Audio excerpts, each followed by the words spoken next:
Allah rupanya dengan sedih yang Allah beri kepada kita di dunia ini, saat itulah kita tak pernah lekang dengan kalimah-kalimah Allah, tolong aku, bantu aku. Tak ada siapa lagi tempat aku mengadu ni ya Allah, hanya kepada Engkau.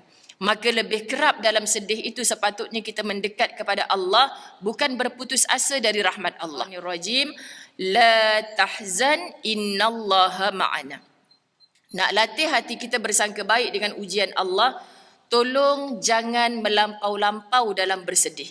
Sebab ujian ini akan mengundang kesedihan. Apa saja ujian, sahabat-sahabat, yang berbentuk musibah, yang berbentuk kesukaran, kepahitan, penderitaan dalam hidup kita. Sakitnya Ustazah diuji begini, dia akan mengundang rasa sedih. Tapi jangan melampau-lampau sebab ujian juga berbentuk nikmat. Ada orang yang kita nampak hidup dia macam tak sedih, bahagia je Ustazah. Ketahuilah wahai sahabat yang sedang bersedih, itu juga merupakan ujian. Itu juga merupakan ujian. Kalau dia gembira melampau-lampau, dia tak ingat kepada orang yang sedang berduka, orang yang sedang bersedih, orang yang sepatutnya dia berkongsi rezeki, dia akan ditanya oleh Allah. Buktinya kata Allah, summa latus'alunna yauma idzin 'anin na'im. Kemudian kamu nanti akan disoal oleh Allah tentang nikmat yang kamu dapat ketika di dunia. So paling takut sahabat-sahabat, lagi banyak nikmat kita dapat, lagi lama kita di hadapan Allah untuk disoal jawab setiap satu sen dapat dari mana, dia belanjakan ke mana. Setiap satu saat kita manfaatkan, kita gunakan ke mana. Allah rupanya dengan sedih yang Allah beri kepada kita di dunia ini, saat itulah kita tak pernah lekang dengan kalimah-kalimah Allah, tolong aku, bantu aku. Tak ada siapa lagi tempat aku mengadu ni ya Allah, hanya kepada Engkau. Maka lebih kerap dalam sedih itu sepatutnya kita mendekat kepada Allah, bukan berputus asa dari rahmat Allah. Kerana itu kata-kata ini bermaksud, la tahzan innallaha ma'ana, janganlah kamu berduka cita, sesungguhnya Allah selalu bersama kita. Saya sebut ni di mana-mana, kan? Macam mana penurunan ayat ini asbabun nuzul ketika Nabi SAW menyembunyikan diri di Jabal Sur dalam peristiwa hijrah daripada Mekah ke Madinah. Cerita tu panjang, sahabat-sahabat, untuk menjadi peristiwa yang memberi ibrah dalam hidup kita, untuk menjadi manusia yang mencontohi mereka. Siapa? Rasulullah sallallahu alaihi wasallam, penghulu syurga. Siapa antara yang akan follow rapat antara as-sabiqunal awwalin, orang yang akan dijemput masuk awal-awal ke dalam syurga Allah, itulah dia Abu Bakar As-Siddiq, sahabat karib baginda Nabi sallallahu alaihi wasallam. Takut gementar tubuh. Jabal Sur ni Allah dah cuba untuk tutup daripada musuh, tapi musuh yang hebat bijak dihantarkan. Siapa dapat bertemu dengan mereka ini akan dihadiahi 100 ekor unta yang sedang bunting. Itu kaya sungguh tu kalau dapat. Jadi mereka berebut-rebut untuk mencari, memburu di mana Muhammad sallallahu alaihi wasallam, di mana Abu Bakar As-Siddiq sebagai teman karibnya.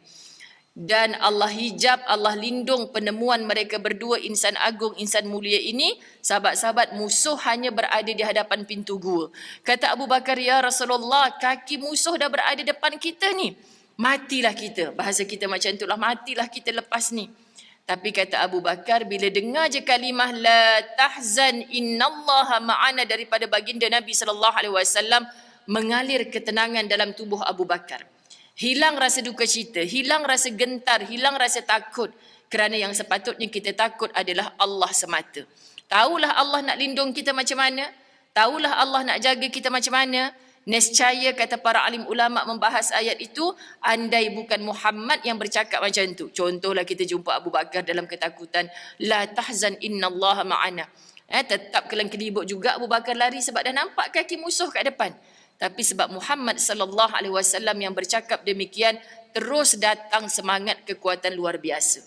Kita tak bersahabat dengan Nabi Muhammad sallallahu alaihi wasallam, tak berjabat tangan dengannya, tak bertatapan wajah dengannya, tapi kita ditinggalkan dua perkara yang kalau kita pegang kita akan selamat dunia akhirat. Apakah itu? Al-Quran, kalamullah yang tadi kita belajar. Oh la tahzan innallaha ma'ana. Nabi pernah cakap kepada Abu Bakar. Kita tak dengar suara Rasulullah. Abu Bakar tak pindahkan kepada kita sebab kita tak hidup pada zaman itu. Tapi Al-Quran sentiasa hidup.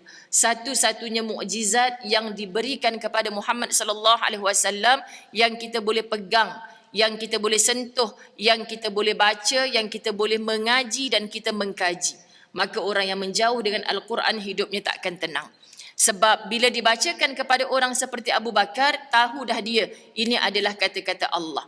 Jadi kita jangan nak komplain, itu bolehlah Nabi yang cakap dekat Abu Bakar. Senang je kita kan kalau nak komplain-komplain macam tu.